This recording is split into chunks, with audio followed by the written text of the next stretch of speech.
gentlemen. What are you prepared to do?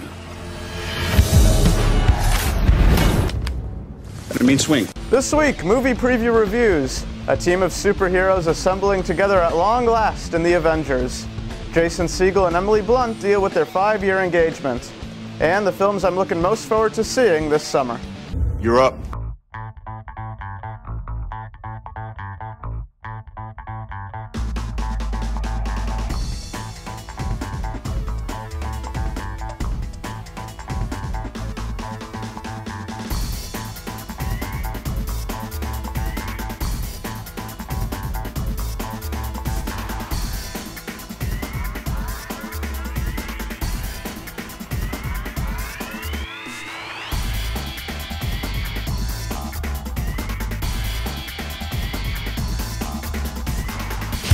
There was an idea to bring together a group of remarkable people. So when we needed them, they could fight the battles that we never could. The summer movie season begins right now with the event film everyone's been waiting for, The Avengers. I'm Bryce Balkin. Thousands of people have already seen The Avengers, and those same thousands of people probably loved it because it gives them the big, colorful, effects-driven entertainment that they want at the beginning of summer with their favorite Marvel heroes in the foreground. But I am as shocked as you are when I tell you that I found it kind of a letdown. I know, you're surprised to hear that. The hype was amped up so much around the premise of all the Marvel superheroes finally uniting that I found it disappointing in a few areas. The Avengers are assembling in the first place because Thor's brother Loki has gotten control of a machine called a Tesseract that gives off a lot of power, enough to, what else? Dominate the world. S.H.I.E.L.D. director Nick Fury, played by Samuel L. Jackson, brings everyone together, and this allows for some comic relief, but the comedy is overkill here, with wisecracking banter that gets very old very fast. I'm in the middle of an interrogation. This moron is giving me everything. I don't give everything. Look, you can't pull me out of this right now. Natasha. Barton's been compromised. Let me put you on hold. All they do is throw punchlines at one another instead of doing anything impressively physical. Are these superheroes or comedians? Power at 400% capacity. How about that?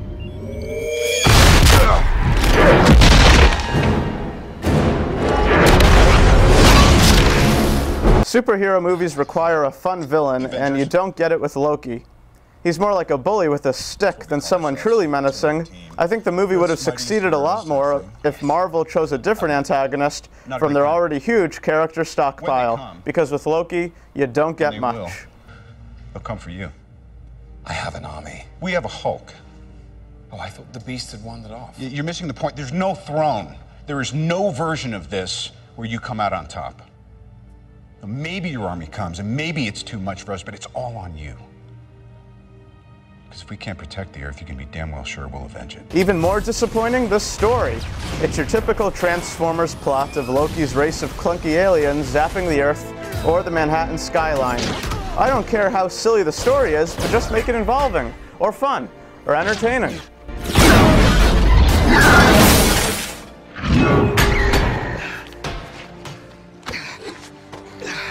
You ready for another bout? What, you getting sleepy? The problem with a movie like The Avengers is that it takes the best and worst of all the Marvel films. I enjoyed the Iron Man films, while I don't think some of the other heroes or origin stories are as effective, like Thor or the Incredible Hulk. So you gotta put up with all the angles, both good and bad. That and the fact that it tries to be an SNL comedy skit every 5 seconds, even in the heat of battle. But none of that would really matter if director-screenwriter Joss Whedon had offered us a fun villain or a more intriguing story, and given scenes a tighter editing job. Then the comic banter between the superheroes would have worked better. I think Jon Favreau would have known how to pitch it better and make it work. After all, he made the only really good Avenger films. Maybe Whedon had a little too much fun with the concept of everyone coming together. He thought we would just let the standard stuff slide. So that by the end of the movie, I was just watching special effects take over and characters standing there like duds in the middle of all the action, which isn't even really action, it's just colorful wallpaper shots. Once the hype fades away, I think everyone will realize the Avengers wasn't all that amazing. Everyone treated it as such an event movie, over-glorifying it, and not letting the movie speak for itself. But everyone seems to love it, so hey, what do I know? Now let's look at a clip of our next film, God Bless America. They couldn't possibly pander any harder or be more commercially mainstream, because this is the "oh no, you didn't say that" generation, where a shocking comment has more weight than the truth. No one has any shame anymore, and we're supposed to celebrate it. Okay, so while most people will find their chosen heroes in the Avengers, I found my own personal hero in Frank. He's played by Joel Murray as a man totally fed up with today's generation, the complete lack of respect society has, and is only interested in celebrities, tabloids, and the latest gadgets. I think we can all pretty much agree with Frank. After he learns he has a tumor and with nothing to lose, he decides to go on a killing rampage against people who really tick him off, including a spoiled MTV-style celebrity, and we're still siding with Frank.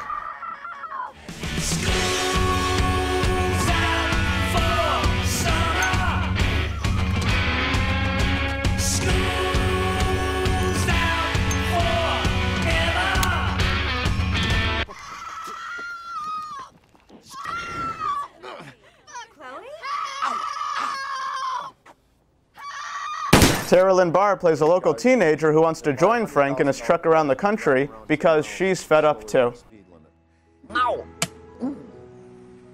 Hey guys who wear lady pants. Lady pants. Oh. Whoa. Okay. I'm no mathematician, but my odds are not good. Well, Pythagoras, maybe time to die.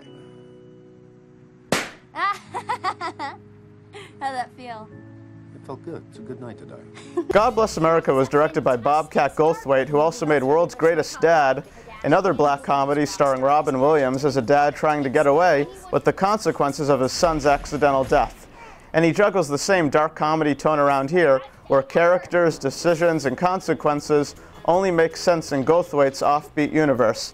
And on those terms, God Bless America is sort of brilliant, and I kind of loved it.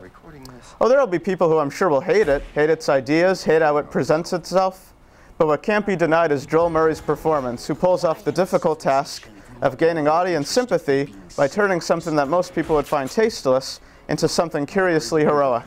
And even though all the shows and celebrity names are fictitious, we know exactly who Goldthwait is targeting, which makes the script less like acting lines and more like a death list for some of today's biggest names. When we come back, what's 1, 2, 3, 4, 5 years? It's the 5-year engagement. Bubba's last words were, "Can't wait till Violet's wedding."